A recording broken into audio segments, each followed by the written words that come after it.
গেল ২৩ সেপ্টেম্বর সন্ধ্যায় খাগড়াছড়ি জেলা সদরের সিঙ্গিনালা এলাকায় প্রাইভেট পড়ে ফেরার পথে অষ্টম শ্রেণীর এক মারমা স্কুল ছাত্রী সংঘবদ্ধ ধর্ষণের শিকার হয়। এতে ভুক্তভোগীর বাবা অজ্ঞাত ৩ জনকে আসামি করে খাগড়াছড়ি সদর থানায় মামলা করেন। পরদিন সকালে সেনাবাহিনীর সহায়তায় সন্দেহভাজন এক যুবককে আটক করে পুলিশ।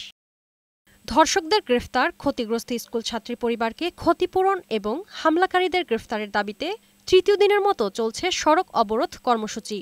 ফলে জেলার অভ্যন্তরীণ সড়কে যানবাহন চলাচল করছে না। এতে চরম ভোগান্তিতে সাধারণ যাত্রী, পর্যটক ও পরিবহন ব্যবসায়ীরা।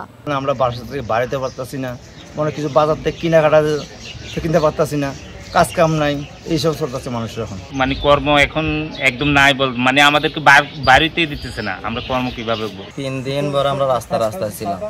এদিকে আজ বেলা ১২টা থেকে খাগড়াছড়ির সাথে ঢাকা ও চট্টগ্রাম এই দুই সড়কে অবরোধ শিথিল ঘোষণা করে অবরোধকারীরা। তবে অন্যান্য সড়কে অবরোধ চলবে বলেও জানায় তারা। এদিকে গতকাল জেলার গুইমারায় সহিংসতা চলাকালে গুলিতে ৩ জন পাহাড়ি নিহত এবং সেনাবাহিনীর সদস্যসহ বেশ কয়েকজন আহতের পর পরিস্থিতি এখনও থমথমে রয়েছে। অপ্রীতিকর ঘটনা এড়াতে সেনাবাহিনীর পাশাপাশি মাঠে রয়েছে বিজিবি ও পুলিশ। বহাল রয়েছে ১৪৪ ধারা।